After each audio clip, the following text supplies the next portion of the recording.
அன்பு நண்பர்கள் அனைவருக்கும் ஜோதிட வாசஸ்பதி சுந்தரமூர்த்தியோட அன்பான வணக்கங்கள். சனிப்பெயர்ச்சி பற்றி பார்த்துக்கிட்டு இருக்கோம். முதல் ராசியாக மேஷ ராசிக்கால பலன்களை பார்ப்போம். மேஷ ராசி அஸ்வினி 4 பாதங்கள், பரணி 4 பாதங்கள், சூரியனோட நட்சத்திரமான கார்த்திகையோட முதல் பாதம். ஆக 9 நட்சத்திர பாதத்தில் பிறந்தவங்க மேஷராசி பிறந்தவங்க அப்படின்னு அர்த்தம். இந்த மேஷராசியில் பிறந்தவங்களுக்கு 10ல் போய் சனி ஏற்கனவே அமர்ந்திருந்தார். மேஷராசிக்கு 10 மற்றும் 11ஆம் அதிபதி, அதாவது தொழில் ஸ்தானத்துக்கு யார் அதிபதினு பார்த்திங்கன்னா சனி, லாபஸ்தானத்துக்கு யார் அதிபதினு பார்த்திங்கன்னா சனி. இந்த லாபஸ்தானத்து அதிபதி சரராசிக்கு பாதகாதிபதியாக வருவார். ஆக மேஷ ராசியை பொறுத்த வரைக்கும் பாதகாதிபதி யாருன்னு பார்த்திங்கன்னா சனி. இவங்க ஏன்னா பி டீமில் இருக்க சனிக்கு நேர் ஆப்போசிட் ஏ டீமில் இருக்க செவ்வாய். இந்த ஏ டீம் பி டீம்னு சொல்கிறேன்னு நினைக்காதீங்க. கிரகங்களையே மொத்தம் நவ கிரகங்களே 2 பிரிவாக நம்ம ஆளுங்க பிரித்து வச்சுருக்காங்க. சனி, சுக்கிரன், புதன் இவங்கெல்லாம் சுக்கிரன் அணியில் வருவாங்க. செவ்வாய், குரு, சந்திரன், சூரியன் இவங்கெல்லாம் ஏ டீம் குரு அணியில் வருவாங்க. அதனால் ஒருத்தருக்கு ராசிக்கு இன்னொருத்தவங்க ஆகாதவங்க இருப்பாங்க. அதனால் இப்போ 10ஆம் இடத்துல சனி உட்காந்து மேஷராசிக்காரவங்கள ஒரு வேலையை செய்கிறதுக்கு ஒன்றுக்கு 10 தடவை அலைய விட்டுருப்பாங்க. ஒரு வேலையை போய் முடிக்கணும்னா கீழ்மட்டத்தில் ஆரம்பித்து மேல்மட்டம் வரைக்கும் அந்த பில்லு பாஸ் ஆகணும், அந்த லெட்ரு கையெழுத்தாகணும் அப்படிங்கிற நிலமை.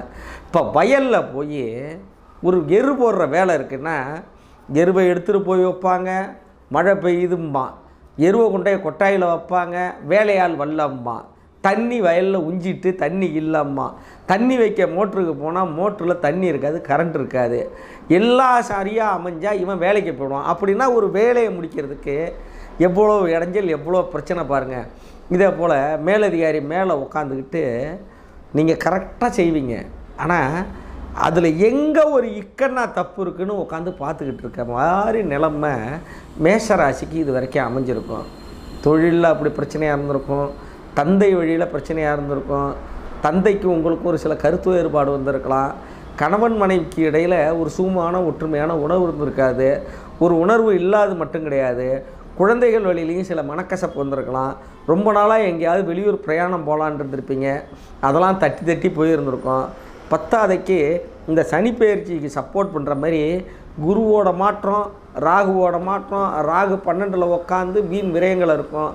6ஆம் இடத்துல இருக்க கேது கொஞ்சம் செலவுகளை கட்டுப்படுத்தி இருந்தாலும் வரவும் வர்றதில் தடங்களாக இருந்திருக்கும். இவ்வளோ பிரச்சனையை நீங்கள் பார்த்துருப்பீங்க. இப்போ இந்த இதுக்கெல்லாம் ஒரு ஆறுதலாக உங்கள் ராசிக்கு 11ஆம் இடத்திற்கு சனி வரப்போகிறாரு. அதனால் வேலை இல்லாதவங்களுக்கு வேலை கிடைக்கும், தொழில் மாற்றம் கிடைக்கும், பொருளாதார வளர்ச்சி ஏற்படும், கூட்டு தொழில் லாபமாக இருக்கணும், ஐடி ஃபீல்டில் அதிக வேலை பளு காரணம் புது வேலைக்கு நீங்கள் போக முயற்சி பண்ணுவீங்க. சனியை பொறுத்த வரைக்கும் இருக்க இடத்த விட பார்க்குற இடத்துக்கு பிரச்சனைங்கிறதுனால சில பிரச்சனைகளையும் நீங்கள் சந்திக்க வேண்டியிருக்கும். இப்போ சொன்ன நல்ல விஷயம்லாம் நடக்கும், எதிர்பாராத நன்மைகள் கிடைக்கும், குழந்தைகள் வெளியில் நன்மைகள் நினைக்கும், குழந்தைகளுக்கு திருமணமாகும், புதுசாக வீடு கட்டினீங்கன்னா கிரகப்பிரவேசம் பண்ணுவீங்க, இருக்க வீட்டை விட்டுட்டு புது வீட்டுக்கு போகிறதுக்கு வாய்ப்பு இருக்குது, தாயார் கூட ஒரு அந்யோன்யமாக இருந்திருப்பீங்க, கூட்டு தொழிலில் லாபம் கிடச்சிருக்கும். இருந்தாலும் சனி 11க்கு வந்துட்டு சனிக்கு 3 பார்வை உண்டு. 3ஆம் பார்வை, 7ஆம் பார்வை, 10ஆம் பார்வை. அப்போ சனி 3ஆம் பார்வையாக உங்கள் ராசியை பார்க்க போகிறாரு, 7ஆம் பார்வையாக உங்கள் ராசிக்கு 5ஆம் இடத்தை பார்க்க போகிறாரு, 10ஆம் பார்வையாக உங்கள் ராசிக்கு 8ஆம் இடத்தை பார்க்க போகிறாரு. அப்போ 3ஆம் பார்வையாக உங்கள் ராசியை பார்க்கும் பொழுது நடக்குமா நடக்காதா, கிடைக்குமா கிடைக்காதா, ஒரு டவுட்டாலஜிலேயே சுற்றிக்கிட்டு இருப்பீங்க, மந்திரிச்சு விட்ட மாதிரி சுற்றுவீங்கன்னு பொதுவாக சொல்லலாம். இருந்தாலும் ஒரு பிரச்சனையை பொறுத்த வரைக்கும் மனக்கவலைகள், ஹைப்பர் டென்ஷன்னு சொல்லுவாங்க. ஹைப்பர் டென்ஷன்னா என்னென்னு தெரியுமா? ஒரு ரப்பர் பேண்டை இழுத்து விட்டால் மெல்லிசாக போயிட்டு வருதுல்ல, அது வேகமான டென்ஷன் கிடையாது, மெலிதான டென்ஷன். இதே போல் மெலிதான டென்ஷன் உங்கள் மனசுக்குள்ளே நிலவிக்கிட்டே இருக்கும். ஏன்னா சரி பார்க்குறாரு, 5ஆம் இடத்தை பார்க்குறாரு.